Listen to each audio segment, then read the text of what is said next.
ஆச்சி மசாலா. எந்த சமையலும் ருசி தேடும் ரகசியம். 20 ரூபாய்.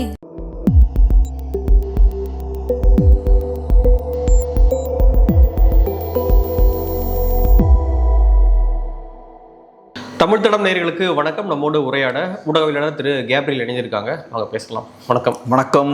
அதிமுகவுடைய 3 எம்எல்ஏக்கள் அவங்களுடைய பதவியை ரிசைன் பண்ணிட்டு எம்எல்ஏ அப்படின்ற பதவி எனக்கு வேண்டாம், எனக்கு தாவேக்கா தான் வேணும் அப்படின்னு சொல்லிட்டு தாவேக்கால போய் திடீர் பாசம் வந்து இணைஞ்சிருக்காங்க. ஆதவ அர்ஜுனா அவர்களை மீட் பண்ணி 3 அதிமுக எம்எல்ஏக்கள் பதவியை ராஜினாமா பண்ணிட்டு இணைஞ்சிருக்காங்க. ஸோ எப்படி பார்க்குறீங்க? அதிரடியாக நடவடிக்கைகளை எடுத்துக்கிட்டு இருக்காங்க தாவேக்கா. அதான் தாவேக்கா கட்சி உருவானதுல இருந்து பேசுறதெல்லாம் திமுக எதிர்ப்பா இருந்தாலும் டேமேஜ் என்னவோ அதிமுகவுக்கு தான். பிரச்சனைகள் ஃபுல்லா அதிமுகவுக்கு தான் வந்துட்டு இருக்கு.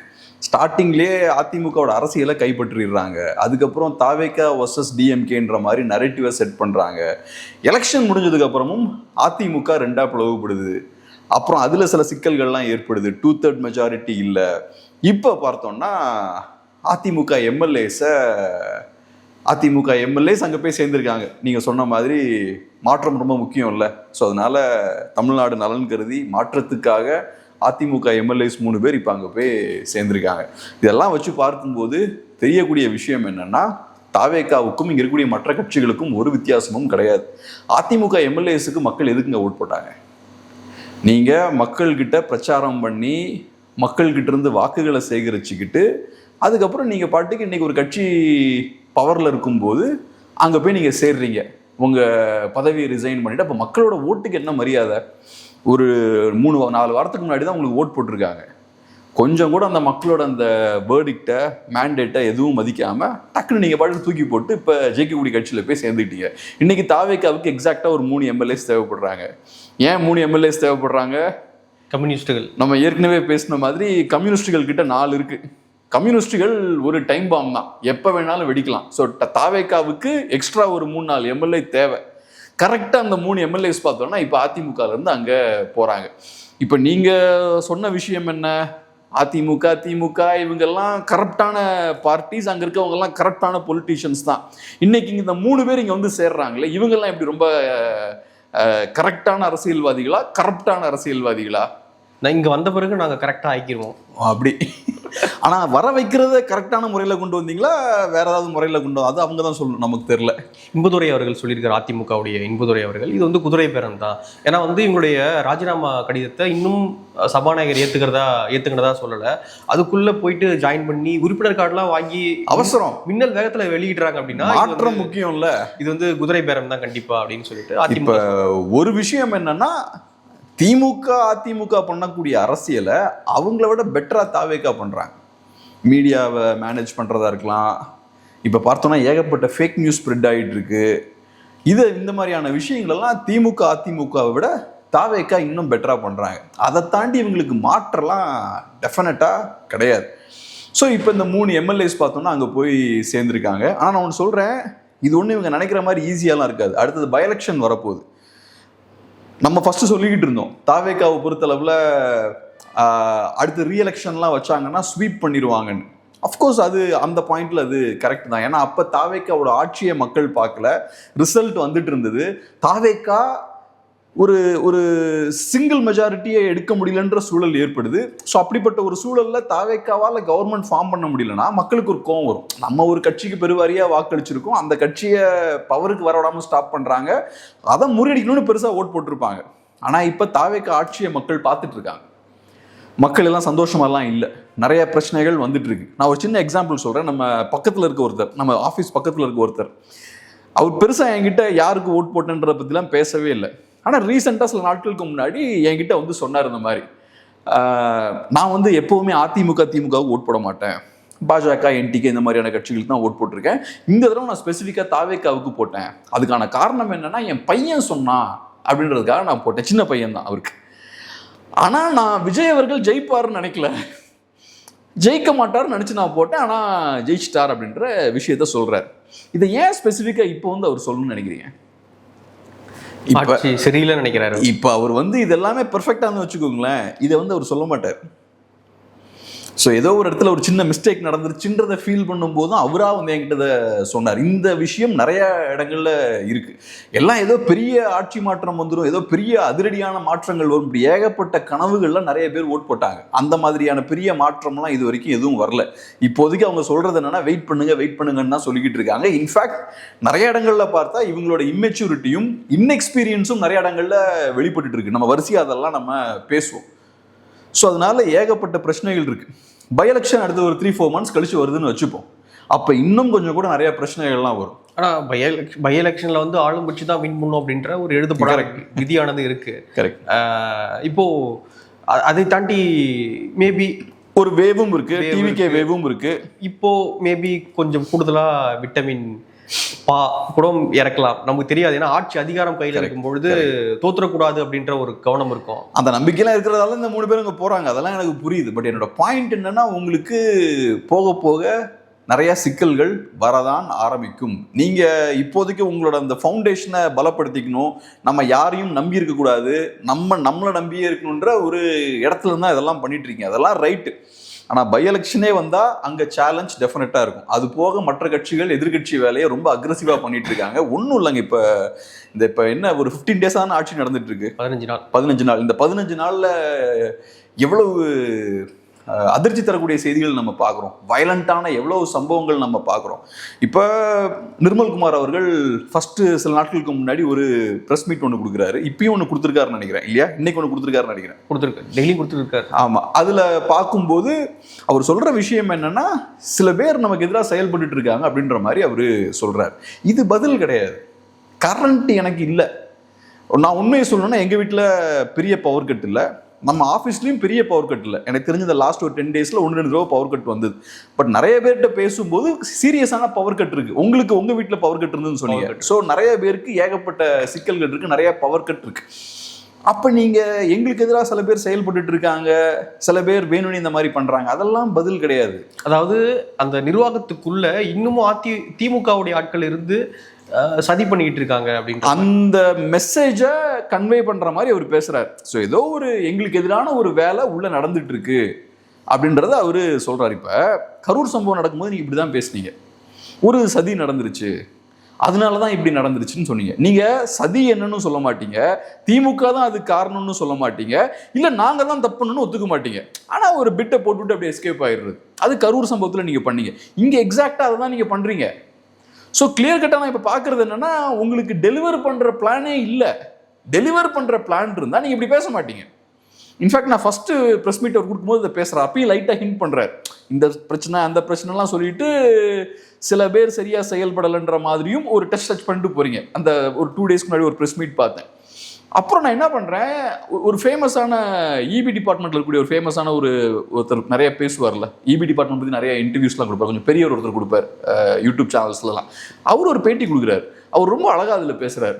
அவர் என்ன சொல்கிறாரு, இந்த லாஸ்ட் ஒரு 1-2 வீக்ஸில் சென்னையில் வந்து வெயில் ரொம்ப அதிகமாகிருக்கு, டெம்பரேச்சர் வந்து இன்க்ரீஸ் ஆகிருக்கு. ஸோ நேச்சுரலாக எப்போவுமே டெம்பரேச்சர் இன்க்ரீஸ் ஆகும்போது எலக்ட்ரிசிட்டி யூசேஜ் அதிகமாகும், ஷார்ட்டேஜ் இன்க்ரீஸ் ஆகும். ஸோ மின் தட்டுப்பாடு அந்த காலகட்டங்களில் ஏறும். இந்த லாஸ்ட் ஒரு 2 வீக்ஸில் 3-4 degrees பார்த்தோம்னா டெம்பரேச்சர் ஏறி இருக்கு. அந்த வகையில் அப்போ நிறைய பேர் ஏசி யூஸ் பண்ணுவாங்க. ஏசியும் பார்த்தீங்கன்னா 17 degrees 18 degrees வைப்பாங்க. நம்ம யூஸ் பண்ணுற டியூரேஷன் அதிகமாகும். சில நேரங்கள் 2 ஃபேன் யூஸ் பண்ணுவோம், சில நேரம் 2 ஏசி யூஸ் பண்ணுவோம். நான் நார்மல் டைமில் பெருசாக ஏசி யூஸ் பண்ண மாட்டேன், ஆனால் இந்த மாதிரி காலகட்டத்தில் நானே அதிகமாக யூஸ் பண்ணுவேன். எனக்கு யூஸ்வலாக ஏசி பெருசாக யூஸ் பண்ண பிடிக்காது, பட் நானுமே இந்த டைமில் யூஸ் பண்ணுறேன். ஸோ அப்போ நேச்சுரலாக இதை சென்னை முழுக்க எல்லாருமே பண்ணுவாங்க, தமிழ்நாடு முழுக்க எல்லாமே பண்ணுவாங்க. அப்போ மின் தட்டுப்பாடு பொதுவாக ஏற்படும். ஸோ என்னன்னா, டிவிக்கே கரெக்டாக பவருக்கு வராங்க, அந்த டைமில் டெம்பரேச்சரும் இன்க்ரீஸ் ஆகுது, அதனால இது வந்து இந்த ஷார்ட்டேஜ் ஏற்பட்டிருக்க வாய்ப்பு இருக்கு அப்படின்னு அவர் சொல்றாரு. இந்த பதில் அமைச்சர் சொல்ல, பொறுப்பான பதில்கள் வரணும்ல. ஆமா, இது அவர் சொல்றாரு. அவர் கீர்த்தனா அமைச்சர் கூட வந்து சொன்னாங்க இல்லையா, அவங்க கூட வந்து அந்த சூலூர் வழக்கை பத்தி கேட்கும்பொழுது இது வந்து அரசியல் கேள்வி, நாம இதுக்கு பதில் சொல்ல மாட்டோம். இதெல்லாம் மக்கள் பார்த்துட்டு இருக்காங்கல்ல, இது என்ன அரசியல் கேள்வி? அரசியல் கேள்வியா? அங்க ஒரு பெண் பாதிக்கப்பட்டிருக்காங்க. கீர்த்தனா அவர்கள் எலெக்ஷன் கேம்பெயின் பண்ணும்போது அவங்களுக்கு நடந்த அநீதியை பத்தி பேசும்போது அவ்வளோ கோவப்பட்டு பேசுறாங்க. ஒரு பெண் இங்க ஒடுக்கப்பட்டிருக்காங்க, இதை நம்ம சும்மா விடக்கூடாது, அவ்வளவு தூரத்துக்கு ஆக்ரோஷமா பேசுறாங்க. இப்ப இந்த பெண்ணுக்கு நடந்தது அநீதி இல்லையா? அது அநீதினா நீங்க பேச மாட்டீங்களா? எனக்கு புரியல. அது பேசுறதுல என்ன சிக்கல்? அவங்ககிட்ட கேட்குறாங்க. கேட்கும்போது நம்ம இப்போதைக்கு அட்மினிஸ்ட்ரேஷன் பற்றி நம்ம பேசுவோம், பொலிட்டிக்கல் இஷ்யூஸை நம்ம டச் பண்ண வேணாம்னு சொல்கிறாங்க. இது பொலிட்டிக்கல் இஷ்யூ கிடையாது, இது ஒரு சோஷியல் இஷ்யூ. ஒரு பெண் பாதிக்கப்பட்டிருக்காங்க, விக்டிமைஸ் பண்ணப்பட்டிருக்காங்க, அதை பற்றி நீங்கள் எப்படி பேசாமல் நீங்கள் கடந்து போவீங்க? அதுக்கு எங்கள் தலைவர் கரெக்டான முடிவு எடுப்பாருன்றாங்க. தலைவர் கண்டிப்பாக கரெக்டாக முடிவு எடுப்பார். சிஎம்ஐ மக்களும் நம்புறாங்க, அவங்க ஓட் போட்டு எலெக்ட் பண்ணியிருக்காங்க. உங்கள் ஸ்டாண்ட் என்ன? What's your take on it? இதுக்கு முன்னாடி எவ்வளவு போல்டா தைரியமா பேசுறீங்க, இப்ப அதிகாரத்துக்கு வந்தோடனே நீங்க என்ன பண்றீங்க? அப்படியே டிஃபென்ஸுக்கு வரீங்க. பத்திரிகையாளர்கள் கேட்கறாங்க, ரொம்ப பொலைட்டா பத்திரிகையாளர்கள் கேட்கறாங்க. ஏன்னா அவங்க ஒரு யங் மினிஸ்டர்னு அவங்களுக்கு தெரியும். மேம் இந்த மாதிரி இது ஒன்றும் பொலிட்டிக்கல் விஷயம் இல்லை மேம், நீங்க என்ன சொல்றீங்க அப்படின்னு கேட்கும்போது, இல்ல தலைவர் இதுக்கு வந்து கரெக்டான நடவடிக்கை எடுப்பார், எல்லாம் அவர் பார்த்துப்பார் அப்படின்ற மாதிரி சொல்றாங்க. ஸோ மற்ற விஷயங்கள்லாம் பத்தி பேசும்போது கீர்த்தனா அவர்கள் ஏகப்பட்ட இன்டர்வியூஸ் கொடுத்துருக்காங்க, ஏகப்பட்ட பைட்ஸ் பிரஸ்ல பேசுறதெல்லாம் பேசுறாங்க, அப்பெல்லாம் ஃபுல் கான்ஃபிடென்ஸ்ல பேசுறாங்க. ஆனால் ஒரு இஷ்யூ, ஒரு பிரச்சனை வரும்போது ஒரு ரெப்ரசன்டேட்டிவா, மக்களோட ரெப்ரசன்டேட்டிவா, ஒரு லீடராக அவங்களுக்கு அட்ரஸ் பண்ண முடியல. இதை எப்படி பார்க்குறது? அப்புறம் டாஸ்மாக் துறையை எடுத்துக்கிட்டோம்னா அந்த அமைச்சரும் பேசும்போது பார்த்தா சூப்பராக பேசுகிறாரு, எல்லாமே நல்லா பேசினாரு, ஆனால் எல்லாம் சீக்கிரம் நடந்துடாது, சினிமா மாதிரிலாம் நடந்துடாதுன்றாரு. மற்றபடி எல்லாமே கரெக்டாக பேசுகிறாரு, ஆனால் சீக்கிரமாக டப்புன்னு நடந்துடாது. இப்போ என்னோட கேள்வி என்ன, 10 ரூபா வாங்குறது கரெக்டாக தப்பா? தப்புனா வாங்கக்கூடாது, முடிஞ்சு போச்சு. மீதி வேலையெல்லாம் நீ அப்புறம் பார்த்துக்கோங்க. இல்லை அந்த 10 ரூபா வச்சு இது பண்றாங்க அது பண்றாங்க, அதெல்லாம் ஏன் பிரச்சனை கிடையாது. விளக்குறது தான் செந்தில் பாலாஜி. ஆமா, செந்தில் பாலாஜி சூப்பரா கொடுத்தாருங்க. இப்ப நீங்க யோசிச்சு பாருங்க, செந்தில் பாலாஜி அப்ப எப்படி பேசினாரு தெரியுமா? தமிழ்நாட்டை பத்தின புரிதல் ஒருத்தனுக்குலன்னு வச்சுக்கோங்களேன், செந்தில் பாலாஜி அவர்கள் சொல்றது கரெக்ட்னு ஒருத்தன் நம்பிடுவான். அந்த அளவுக்கு அழகா செந்தில் பாலாஜி அவர்கள் விளக்கம் கொடுத்தாரு. ரொம்ப அழகா பேசிட்டு, அப்படிலாம் 10 ரூபாலாம் எங்கேயும் வாங்குறதுக்கு வாய்ப்பே இல்லைங்க அப்படின்னு ரொம்ப ஆணித்தரமா பேசுறாரு. தமிழ்நாட்டில் இருக்கக்கூடிய குடிமக்கள் எல்லாருக்குமே தெரியும் 10 ரூபா வாங்கிட்டு இருக்காங்க. நீங்க இப்ப போய் ஒண்ணுமே இல்லை, நம்ம டாஸ்மார்க் உள்ள போய் கேட்கணும்னு அவசியமே இல்லை. டாஸ்மார்க் வாசல்ல இருந்தோம்னா வாங்கிட்டு நம்ம ஆளுங்க வருவாங்க, அவங்க கிட்ட நீங்க கேட்டாலே சொல்லுவாங்க, இன்னும் வாங்கிட்டு தான் சார் இருக்காங்க இவங்க அப்படின்னு. நான் இப்ப அப்படிதான் போற வழியில நான் வண்டியை பார்க் பண்ணிட்டு கேட்கறது, என்ன இன்னும் வாங்குறாங்க கேட்டா, ஆமா சார் இன்னும் வாங்கிட்டு தான் இருக்காங்கன்றாங்க. இது செந்தில் பாலாஜி அவர்களுக்கும் தெரியும். ஆனா அவ்வளவு கன்வின்சிங்கா அவர் பேசினார். இப்ப செந்தில் பாலாஜி அவர்கள் தாவேக்கா சார்பா பேசியிருப்பாருன்னு வச்சுக்கணும், அந்த ஸ்டைல்ல எல்லாருமே நம்பிடுவாங்க. அந்த அளவுக்கு சூப்பரா அவர் பேசினார். ஆனா இப்ப இங்க பார்த்தோன்னா எல்லாம் கரெக்டா சொல்றாரு. டாஸ்மார்க்ல நிறைய பிரச்சனைகள் இருக்கு, 10 ரூபா வாங்குறாங்க, அது போக எக்ஸ்ட்ரா ஒரு 10 ரூபா பாட்டில் கொடுத்தா ரிட்டர்ன் பண்ணிடுவோம்னு சொல்லி வாங்குறாங்க. இதெல்லாம் கண்டிப்பா மாத்தணும், தளபதி அவர்கள் சொல்லிட்டாரு 10 ரூபா வாங்கக்கூடாதுன்ட்டாரு.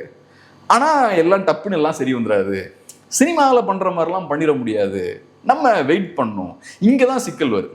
நம்ம வெயிட் பண்ணணும்னு சொல்ற போது என்ன சிக்கல் வருதுன்னா, முதல்ல என்னென்ன சிக்கல்கள், ரெண்டாவது எவ்வளவு நாள் நம்ம வெயிட் பண்ண போறோம், நீங்க மூணாவது எப்படி இதை சரி பண்ண போறீங்க. இதை நீங்க கிளியரா சொல்லிட்டீங்கன்னா ஒரு கிளாரிட்டி இருக்கு. அதாவது ஒரு மார்லன் பிராண்டோ படத்துல வரும், யூனியன் ஆட்கள்லாம் சேர்ந்து ப்ரொடெஸ்ட் பண்ணிட்டு இருப்பாங்க. ஹீரோட இன்ட்ரோ இதுதான். யூனியன் ஆட்கள்லாம் ப்ரொடெஸ்ட் பண்ணிட்டு இருப்பாங்க. அந்த முதலாளி, உங்களுக்கு எல்லாமே நான் இதெல்லாம் செஞ்சு கொடுத்துட்றேன், எல்லாம் கலைஞ்சு போங்க அப்படிம்பா. உடனே எல்லாம் கலைஞ்சு போயிடுவாங்க. மார்லன் பிராண்டோ மட்டும் நடுவில் எப்படி இருப்பார், ஒரே ஒரு கேள்வி தான், வென் அப்படின்னு கேட்பாரு. எல்லாம் கரெக்டு தான், கலைஞ்செல்லாம் போகிறோம், எல்லாம் செஞ்சு கொடுத்துருக்கீங்க, ஆனால் எப்போ செய்வீங்க அப்படின்ற கேள்வி கேட்பார். நான் அந்த மீடியா ஸ்டடீஸ் படிக்கும்போது எங்கள் ப்ரொஃபஸர் வந்து எங்களுக்கு இந்த இதை சொல்லுவார். ஸோ முக்கியமான ஒரு கேள்வி இது, பத்திரிகையாளர்கள் இந்த கேள்வியை கேட்கணும், பென் அப்படின்றது ரொம்ப முக்கியம். இங்கேயும் அதுதான். ஸோ நிறைய கதையெல்லாம் சொல்கிறீங்க, எல்லாம் பெர்ஃபெக்ட், ஆனால் எனக்கு ஒரு டைம் லைன் கொடுங்க, இந்த சிக்கலை முடிக்கிறதுக்கு இத்தனை காலகட்டம் ஆகும், இதை நாங்கள் இப்படி முடிப்போம்.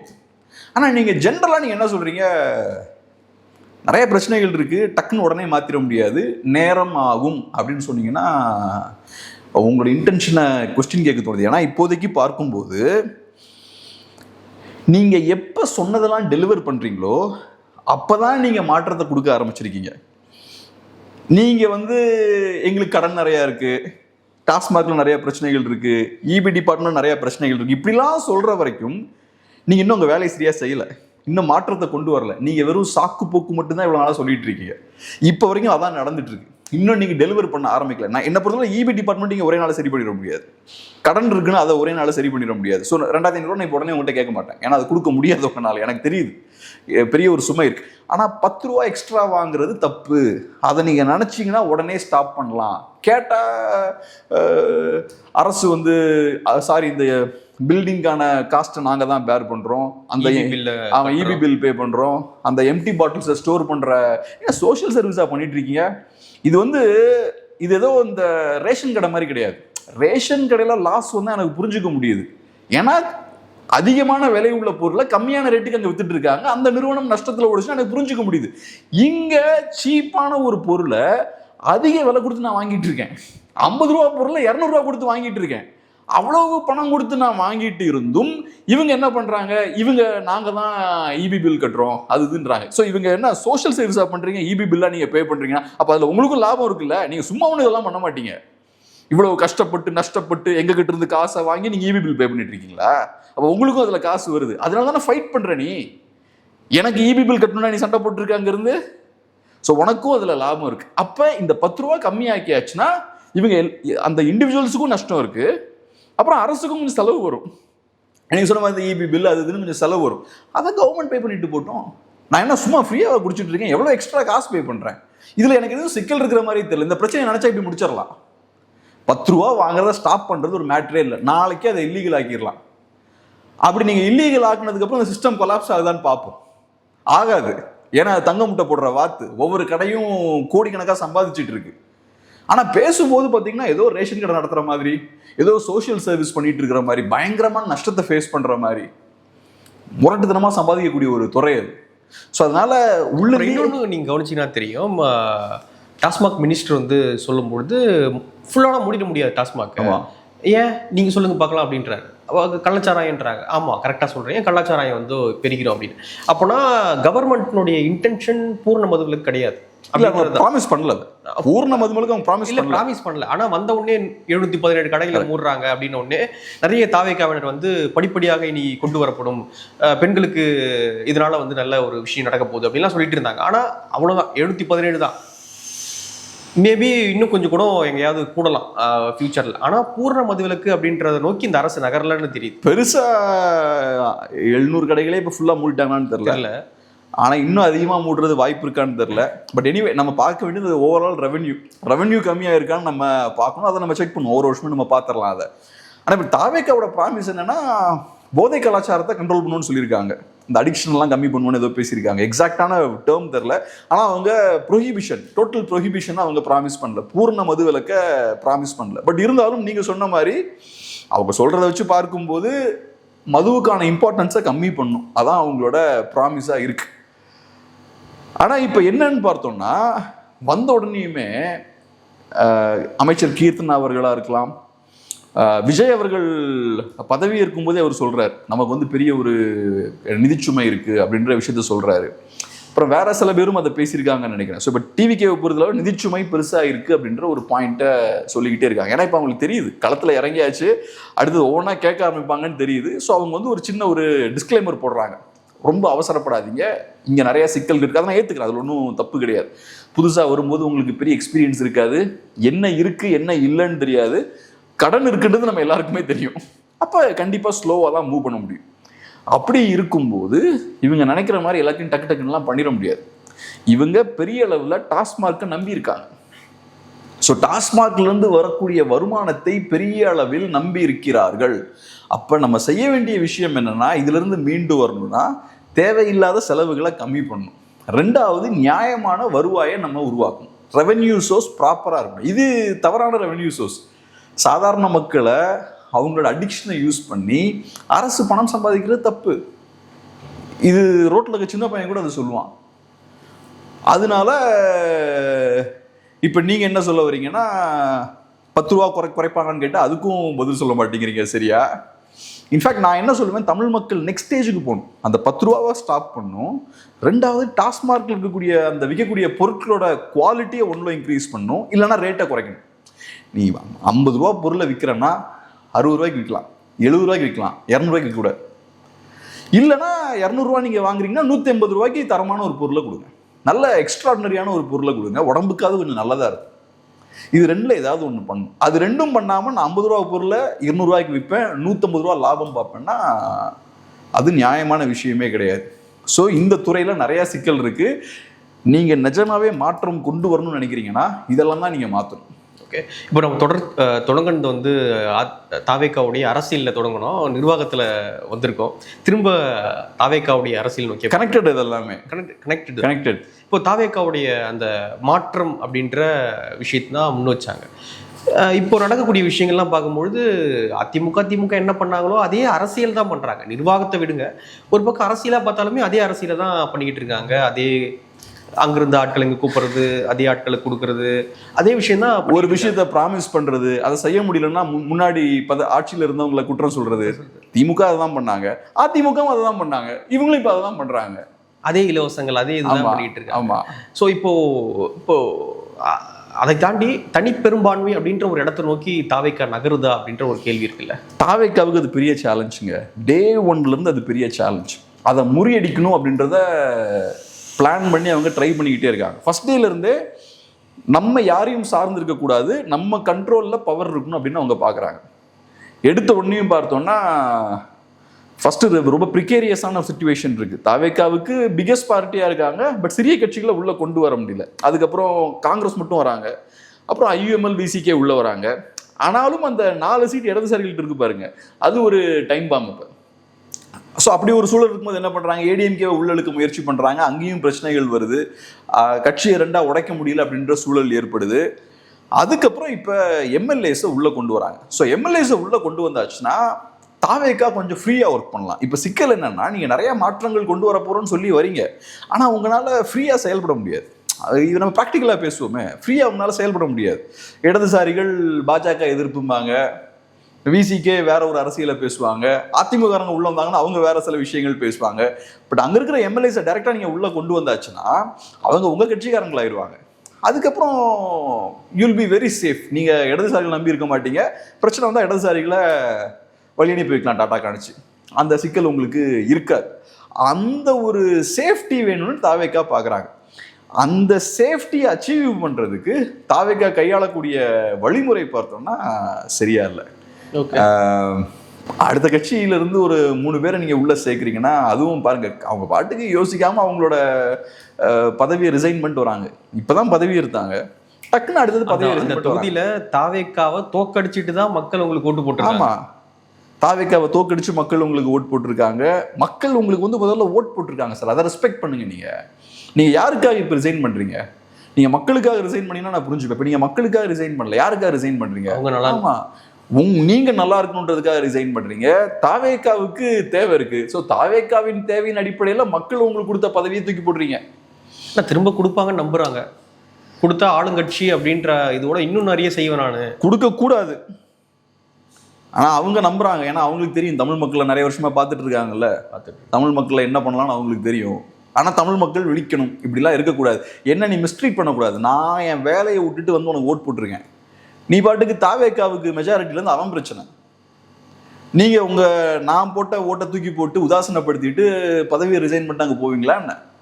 அப்போ மக்களுக்கு வேலை இல்லை, நாளைக்கு திரும்ப போய் ஓட்டு போடணும். அதான் நான் சொல்ல வரேன், இதெல்லாம் மக்கள் பார்த்துட்டு தாங்க இருக்காங்க. மேபி நீங்கள் சொன்ன மாதிரி பை எலெக்ஷனில் ஆளும் கட்சிக்கு ஒரு அட்வான்டேஜ் இருக்கலாம், என்னெல்லாமோ வைட்டமின்லாம் இறக்கலாம், எல்லாமே ஓகே. ஆனால் இதெல்லாம் மக்கள் பார்த்துட்டு தான் இருக்காங்க.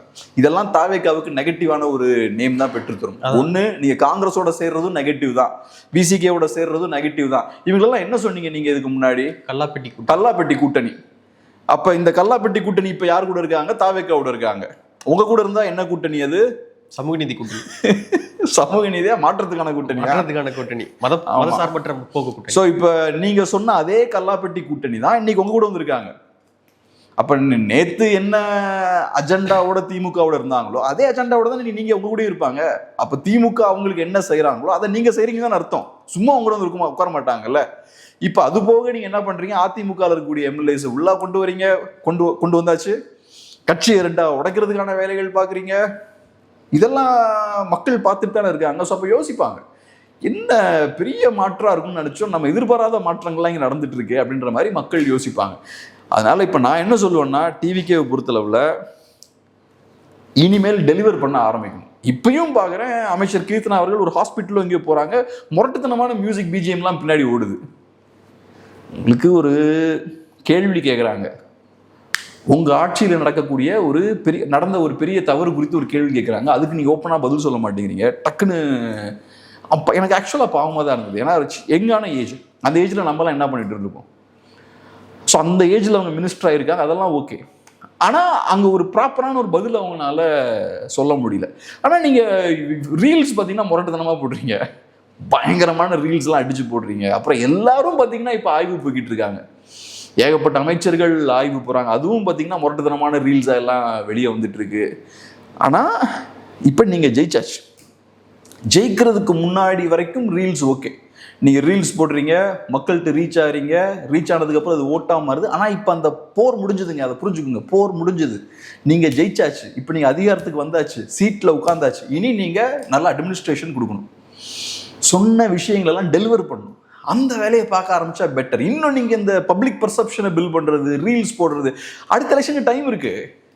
இனி ரீல்ஸ் போடுறதால ஒரு பிரயோஜனமும் கிடையாது. இனிமேல் எது பேசும்னா உங்களோட செயல்கள் தான் பேசும், உங்களோட செயல்பாடு தான் பேசும். நான் ஆய்வுக்கு போகிறேன் அப்படின்றத அவங்க மக்கள்கிட்ட சொல்கிறாங்க. இப்போ இந்த மினிஸ்டர்ஸோட ஒர்க் வந்து ஆய்வு போகிறது கிடையாது, அங்கே ஒரு சிஸ்டம் இருக்கும். இப்போ சில விஷயங்கள் சரியாக நடக்கலை, அது சரியாக நடக்கணும்னா ஒரு சிஸ்டமில் செக்ஸ் அண்ட் பேலன்ஸ்லாம் இருக்கும். செக்ஸ் அண்ட் பேலன்ஸ்லாம் சரியாக இல்லைன்னா விஷயங்கள் நிறைய தப்பு நடக்கும். அப்போ நீங்கள் ஒரு சிஸ்டமை சரி பண்ணணும்னா செக்ஸ் அண்ட் பேலன்ஸ்லாம் சரி பண்ணணும். இங்கே கரப்ஷன் இருக்கா, அதை முறியடிக்கணும். இங்கே ஒருத்தர் சரியாக வேலை பண்ணலையா, அதை நீங்கள் சரி பண்ணணும். அந்த உடஞ்சு போன புரோக்கன் சிஸ்டமை நீங்கள் சரி பண்ணணும். நீங்கள் டெய்லி ஆய்வு போயிட்டு இருக்க முடியாது சார், உங்களுக்கு ஏகப்பட்ட வேலை இருக்கும். அது மேபி ரீல்ஸுக்கு உதவலாமா இருக்கும். ஆனால் உங்களோட வேலை ஓவரால் அட்மினிஸ்ட்ரேஷன் கொடுக்குறது. நீங்கள்லாம் மினிஸ்டர்ஸ், கன்னியாகுமரியிலேருந்து சென்னை வரைக்கும் நீங்கள் அட்மினிஸ்ட்ரேஷன் கொடுக்கணும். உங்ககிட்ட பெரிய ஒரு அரசு நிர்வாகம் இருக்குது. எல்லா இடத்துக்கும் நீங்கள் ஆய்வு போய்கிட்டு இருக்க முடியுமா? போக முடியாது. அது இன்னொருத்தவங்களோட வேலை. அந்த வேலையை அவர் கரெக்டாக செய்கிறாரான்னு நீங்கள் பார்க்கணும். அப்படி செய்யலைன்னா செக்ஸ் அண்ட் பேலன்ஸ் இருக்கணும். உங்ககிட்ட அது எஸ்கலேட் ஆகணும். கீழே ஒருத்தர் வேலை செய்யலைன்னா உங்களுக்கு மேலே அது எஸ்கலேட் ஆகணும். அதுக்கப்புறம் நீங்கள் கரெக்டாக ஆக்ஷன் எடுக்கணும். அதுதான் வேலை. ஸோ அந்த புரோக்கன் சிஸ்டம், ஒரு சிஸ்டம் வந்து ப்ராப்பராக ஃபங்க்ஷன் ஆகாமல் உடஞ்சு போயிருக்கு, அதை நீங்கள் சரி பண்ணணும். அதான் உங்கள் ஒர்க்கு. நீங்கள் ரீல்ஸ் போடுறதால உங்களுக்கு பப்ளிசிட்டி கிடைக்கலாம். நான் என்ன சொல்கிறேன், உங்களுக்கு போர் முடிஞ்சு நீங்கள் ஜெயிச்சிட்டீங்க, வாழ்த்துக்கள், அடுத்த இடத்துக்கு போக. நீங்கள் இன்னும் உட்காந்து ரீல்ஸு, இன்ஃபேக்ட் நான் என்ன சொல்லுவேன்னா, இப்போதைக்கு தாவேக்கா காரியம் ஆகணுங்க. இப்போ அதிமுக திமுகன்னு எடுத்துட்டிங்கன்னா காரியம் முடிஞ்சதுன்னா சைலண்ட்டாக போயிடுவாங்க. காரியம் என்ன, ஜெயிக்கணும், பதவி வேணும், அதுக்கப்புறம் சைலண்ட்டாக இருப்பாங்க. அவங்களுக்கு வேறு வேலைகள்லாம் இருக்கும். அதுக்கப்புறம் உங்களுக்கும் அதான், உங்களுக்கு காரியம் முடிஞ்சது, அவ்வளோதான், அடுத்த வேலையை பார்க்க ஆரம்பிங்க. அதுக்கப்புறமும் உட்காந்துக்கிட்டு தேவையில்லாமல் பப்ளிக் முன்னாடி வந்துக்கிட்டு நீங்கள் வெளியே வரும்போது உங்களுக்கு தேவையில்லாமல் எல்லாம் கேட்குறாங்க. ஒன்றுலோ உங்களுக்கு சொல்கிறது கரெக்டான விஷயம் இருந்தால் சொல்லுங்கள், இல்லைன்னா சைலண்ட்டாக உட்காந்து வேலையை மட்டும் பாருங்கள், முடிஞ்சு போச்சு. உங்களை பெருசாக நோட்டீஸ் பண்ணாமல் இருக்கிறது நல்லது. ஆக்சுவலாக உங்களுக்குமே நல்லது. ஏன்னா இங்கெல்லாம் புது மினிஸ்டர்ஸ் எல்லாமே. ஆனால் நிறைய பேர் பார்த்தோம்னா அவங்களுக்கு ஒரு ஸ்பேஸ் கிரியேட் பண்ண முயற்சி பண்ணுறாங்க, நமக்குன்னு ஒரு இமேஜ் கிரியேட் பண்ணணும். நம்ம இப்போ விஜய் அவர்களோட ஷேடோவில் இருக்கும், அவர் நிழலில் இருக்கும், நமக்குன்னு ஒரு ஸ்பேஸ் கிரியேட் பண்ணலான்னு பார்க்குறாங்க. ஆனால் அது கண்டிப்பாக பேக் ஃபயர் ஆகும். எஸ்பெஷலி உங்களால் டெலிவர் பண்ண முடியலன்ற சூழல் இருக்கும்போது அது பேக் ஃபயர் ஆகும். அப்போ பார்க்கும்போது தாவேக்கா மாற்றமாக இது வரைக்கும் தெரியல, இது வரைக்கும் இல்லை, மாற்றமாகவும் இருக்காது. நான் உங்களுக்கு சொல்கிறேன், இது மாற்றமாகவும் இருக்காது. இப்போதைக்கு தாவேக்கா என்ன பண்ண முயற்சி பண்ணிட்டு இருக்காங்கன்னா, இந்த சிஸ்டமை மாற்ற முயற்சி பண்ணல தாவேக்கா, இந்த சிஸ்டம்குள்ள அவங்கள எப்படி ஃபிட் பண்ணிக்கலான்னு பார்த்துட்டு இருக்காங்க. டிஃப்ரென்ஸ் புரியும் நினைக்கிறேன். சிஸ்டமை மாற்றுறது ஒன்று, அந்த சிஸ்டம் இருக்கக்கூடிய சிஸ்டமோட உங்களை பொருத்திக்கிறது வேற ஒன்று. இவங்க என்ன பண்ண முயற்சி பண்ணுறாங்கன்னா, இருக்கக்கூடிய சிஸ்டமுக்குள்ள அவங்கள அடாப்ட் பண்ணிக்க பார்க்குறாங்க. ரஜினி சொன்னார் சிஸ்டம் சரியில்லை அப்படின்னு. அந்த சரியில்லாத சிஸ்டத்துக்குள்ளே இவங்க அடாப்ட் பண்ணிக்கிறாங்க. அதிமுகவும் திமுகவும் சிஸ்டம் கிரியேட் பண்ணியிருக்காங்கல்ல, அந்த சிஸ்டமுக்குள்ள தங்களை அடாப்ட் பண்ணக்கூடிய வேலைகளில் இவங்க ஈடுபட்டு இருக்காங்க. அதான் இப்போ பண்ணிட்டு இருக்காங்க. சிஸ்டமை மாற்றுறதுனா இப்படி இருக்காது. ஃபிடல் காஸ்ட்ரோ பவருக்கு வந்தோடனே பண்ணாரு பாருங்க, 2 மாசத்துல அவர் என்னெல்லாமோ பண்ணுவார். அது சிஸ்டமை மாற்றுறது. ப்ரைவேட்டைஸ் பண்ணுவாங்க, அடிப்பாங்க, தூக்குவாங்க, அதெல்லாம் கரெக்டு தப்புன்றது செகண்டரி. ஆனால் தலைகளாக புரட்டி போட்டாங்க. லீக்வான் வந்தார், அது சிஸ்டமை மாற்றுறது. ரஷ்யன் ரெவல்யூஷனுக்கு அப்புறம் பார்த்தீங்கன்னா சிஸ்டம் மாற்றுறாங்க. ஈவன் தமிழ்நாட்டில் டிஎம்கே பவருக்கு வந்ததுக்கப்புறம் நிறைய மாற்றங்கள் வந்தது, அது சிஸ்டமை சேலஞ்ச் பண்ணுறது. இப்போ பிஜேபி இந்த எக்ஸாக்ட்லி வந்த பிறகு கூட நிறைய விஷயங்களை அது சிஸ்டம் ஓரளவுக்கு சேஞ்ச் பண்ணுது, நிறைய சேஞ்ச் பண்ணல. பிடிக்குதோ பிடிக்கலையோ, ஆமா, ஆனா சிஸ்டத்துல அது பாசிட்டிவ் சேஞ்சா இருக்கலாம், நெகட்டிவ் சேஞ்சா கூட இருக்கலாம். ஆனா நிறைய மாற்றங்களை அவங்க கொண்டு வராங்க. ஆனா நீங்க இங்க பார்த்தீங்கன்னா அதுக்கான எந்த முயற்சியும் நடக்கவில்லை. சிஸ்டமை சேஞ்ச் பண்ணணும்னா நீங்க ஒரு பாப்புலர் மூவ்மெண்ட்டா இருக்கணும். உங்களுக்கு மக்கள் பலம் வேணும். மக்கள் பலம் இல்லாம நீங்க மேல அட்மினிஸ்ட்ரேஷன்ல உட்கார்ந்துக்கிட்டு சிஸ்டம் மாற்ற முடியாது. அது மட்டும் இல்லாம ஒரு தலைவருக்கு ஒரு விஷயம், தலைவருக்கு இருக்கணும், ஒரு கட்சிக்கு ஒரு விஷயம் இருக்கணும். விஷனே இருந்தாலுமே கூட அந்த விஷனை எக்ஸிக்யூட் பண்றதுக்கு பவர் எங்க இருந்து வரும்?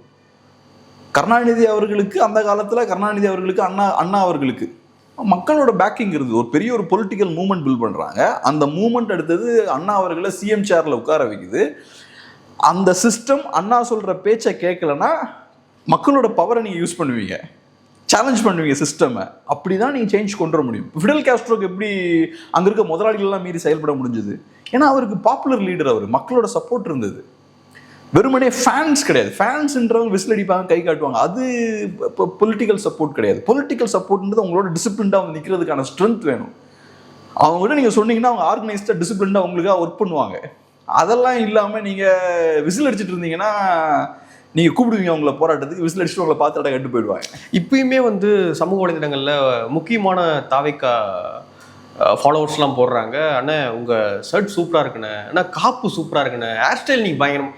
அவரு நடிகர் அப்படின்றத விட்டுட்டு அவரு நீங்க முதலமைச்சர் ஆயிட்டாரு.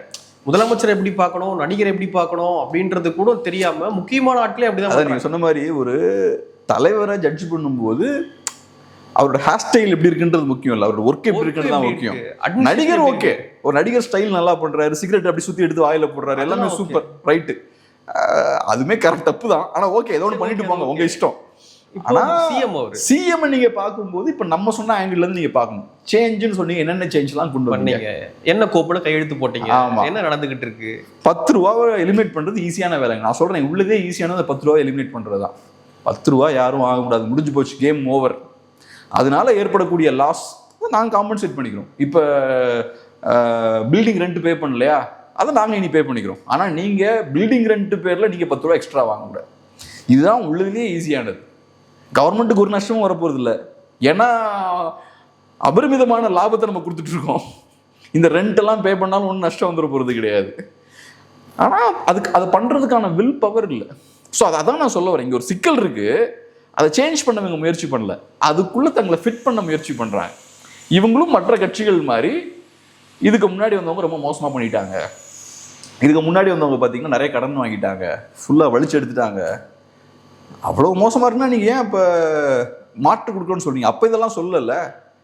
அப்போ நீங்கள் என்ன சொன்னீங்க? நாங்கள் வந்தால் மாற்று கொடுப்போம்னு தான் சொன்னீங்க. அப்போ நீங்கள் 10 லட்ச ரூபா கடன் இருக்குது, அதனால கொஞ்சம் வெயிட் பண்ணி ஸ்லோவாக தான் கொடுக்க முடியும் அப்படின்லாம் நீங்கள் சொல்ல. மாற்று கொடுப்போம், வந்தோன்னா டிஃப்ரெண்ட்டாக இருக்கும். நீங்கள் அன்ஃபார்ச்சுனேட்லி எதுவும் நடக்கல. இதெல்லாம் மக்கள் பார்த்துட்டு தான் இருக்காங்க. எஸ்பெஷலி இப்போ அடல்ட்ஸ் வந்து கொஞ்சம் நம்ம என்னமோ நினச்சோன்னா இங்கே நடக்கிறதெல்லாம் பார்த்தா சரியா இல்லையேன்னு தான் பார்த்துட்டு இருக்காங்க.